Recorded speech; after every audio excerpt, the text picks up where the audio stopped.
I had a chat with Diane. She said she was at the bar drinking with Nick at the time of the murder. We need to confirm her story. Let's talk to Nick at the diner. Very well, Agent Morgan. I have to head back to the department and clear up some paperwork. Go with Emily to the A&G diner. Okay then. I'll show you the way. The diner's open from 9 to 2100. Just as we suspected, Zach. Diane is the key to this case. I have a feeling she will lead us right to the criminal.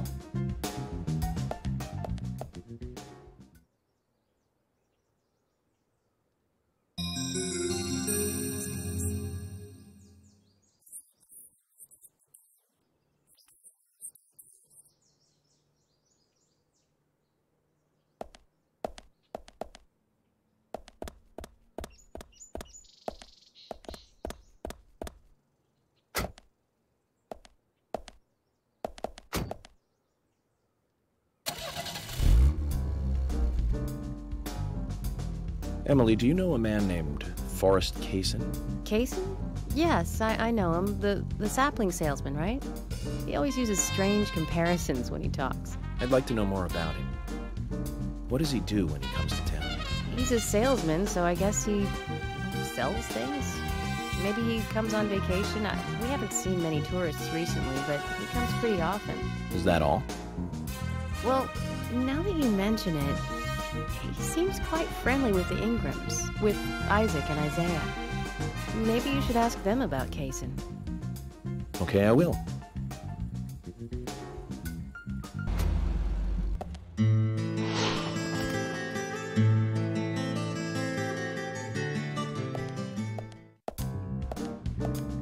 The A&G Diner. Wonder what the A and G stand for. Any ideas, Emily? Nope, I don't know either. Air and gravity, perhaps? Access and games? Aliens and Godzilla? Who knows? Is it important to know? I mean, why don't you just ask Nick? First, I need to eat. Wonder what's good here.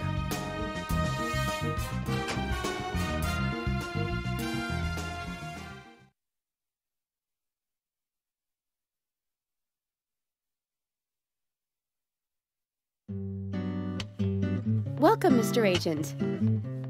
Hi, Olivia. Let me have your special for today. And some fresh coffee. Our special today is turkey. A turkey and gravy sandwich. Sound good? Perfect. Emily, you eat something too. It'll be on the FBI. Okay then, I'll go all out. I'll have the T-bone steak. I usually can't order it because it's a little too expensive.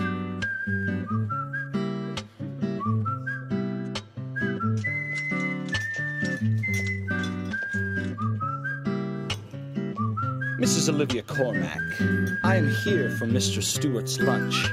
If it is ready, I'd thank you a bunch. Yes, of course. Just a moment. Here you go. The usual. 1 turkey, strawberry jam, and cereal sandwich. Sounds like the sinner's sandwich. Self-inflicted punishment to atone for past sins. He's setting an example. Mr. Francis York Morgan, you should try this wonderful lunch. It's more than a delicious, tasty crunch. So says Mr. Stewart. No, that's fine. I've just ordered my own lunch.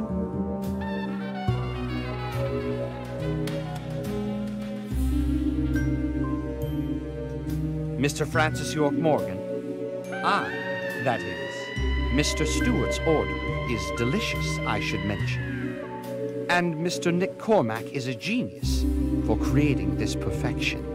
So says Mr. Stewart.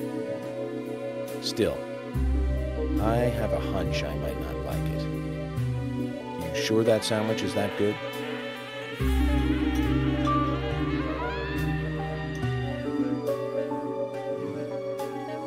Mr. Francis York Morgan, making decisions based on intuitions is always a sign of bad FBI agents. So says Mr. Stewart. Harry, you're right. I'll give it a try.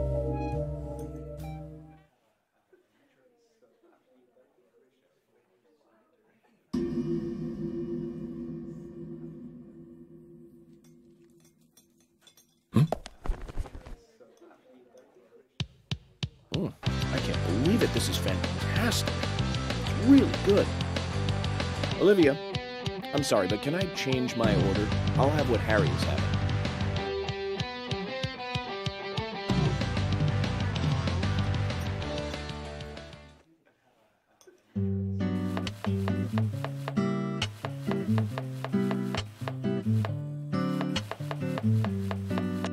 Nick and Diane. They hardly make the perfect couple, do they? Is it widely known that they go drinking together, just the two of them? To be honest, I don't pay attention to these things. Not into local gossip? Well, when I moved here, I was still in high school, and I kept wearing the same wild clothes from my school in Seattle. I was young back then.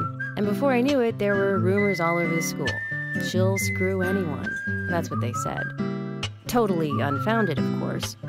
Anyway, after that, I just sort of chose not to really trust gossip.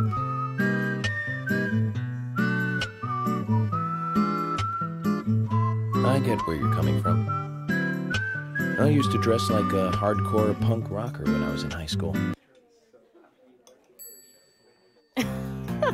You? A punk rocker? Nobody took my side, even when I had good grades. People rejected me just because of what I wore. I was young back then, too. Even still, I just don't see you as a punk rocker. And you laugh? Look at you. No makeup on, dressed in uniform, eating a steak for lunch. Okay, back to work. Let's talk to Nick.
Hey, I'm working here. You can't just stroll into a chef's kitchen.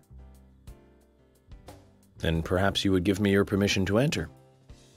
No, get the hell out of here. Zach, everyone has their own sanctuary. Let's leave him in his.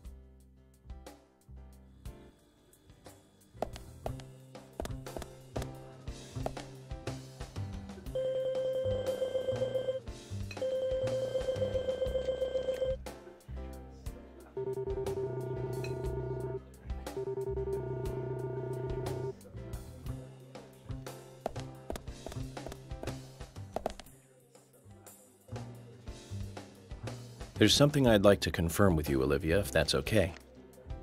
Yes, well, so long as it doesn't take too long. First, what were you and Nick doing on the night of the murder? I was here in the diner. Nick said he was going to the bar for a couple of drinks. Does he go to the bar often? leaving you to hold up the fort? Yes. He says he enjoys the conversation with Diane. I thought they went drinking again together that night. Do the three of you ever go drinking together? Well, you see, I'm really not into art. And your husband is well versed in the arts then, I take it? Oh, yes. Looking at art and talking about it is his way of relaxing. People just aren't what they seem. Like a certain someone who was into punk rock 10 years ago. You are absolutely right, Emily. But you can be an art lover and a liar at the same time. One more thing, Olivia. You just said that you aren't interested in art. That's right. And... So, how come I bumped into you at the art gallery? Didn't seem like Nick brought you there. You were there alone. Well, I like trees, is the thing. That's why I went there. Surely you'd be better off in the forest rather than an art gallery then. I think you went to the gallery not to see trees, but to see Diane, right? You don't want to answer? Or perhaps this isn't the right place to ask. Meet me in the backyard. You can get there from the parking lot. I'll wait for you there for an hour after we close up.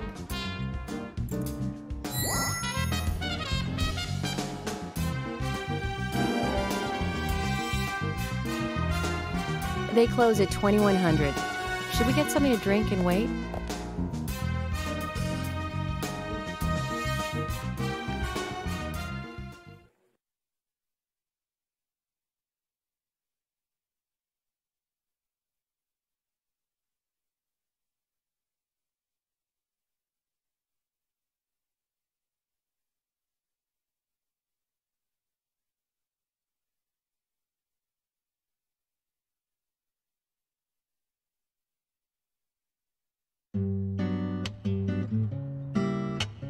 Agent York, what do we do now?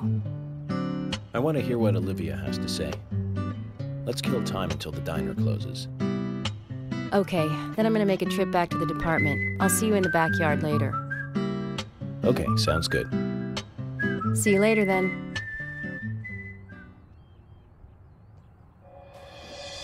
Zach, about Olivia. I presume she wants to tell us something about Nick and Diane. Let's hope it's not just something for the gossip columns.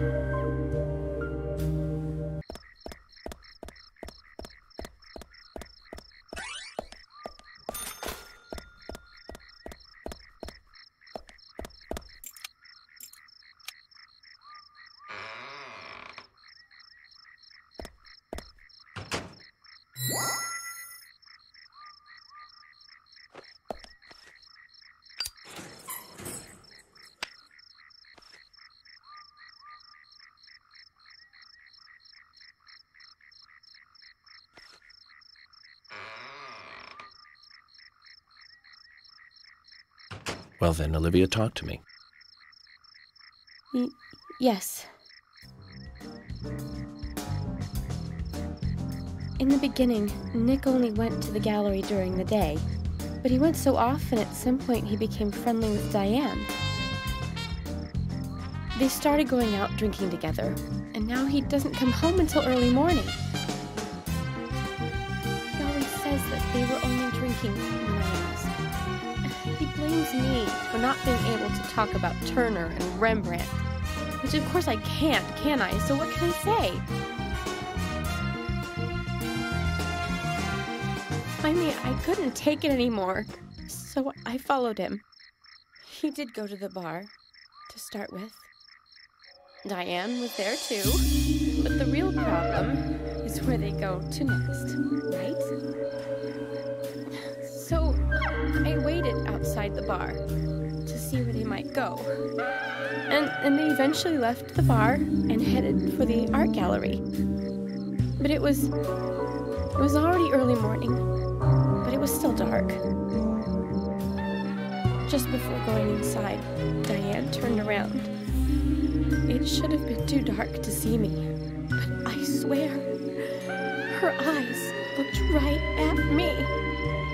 They seemed to flash for a moment. I was so rattled that I left and went home. The next day, Anna was found dead. I didn't know what to do.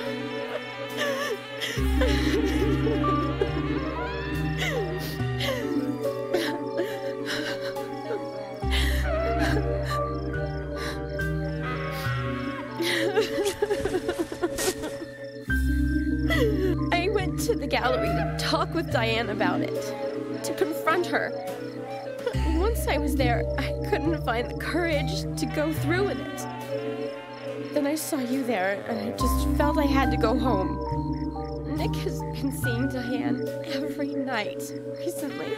He just left for tonight, too. I really don't know what to do.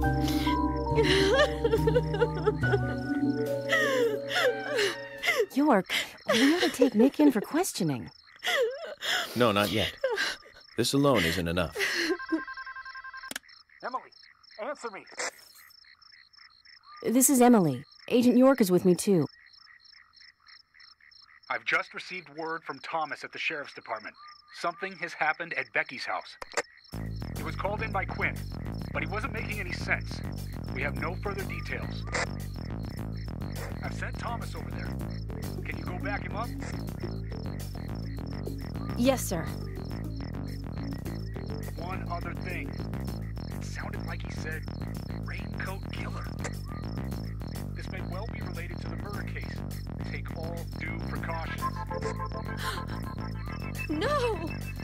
It couldn't be! Nick? Oh, please, no! What can I do? Nick! Olivia, calm down. Emily, take care of Olivia. I'm heading over to Becky's. She lives in the big house over by the lake. Hurry!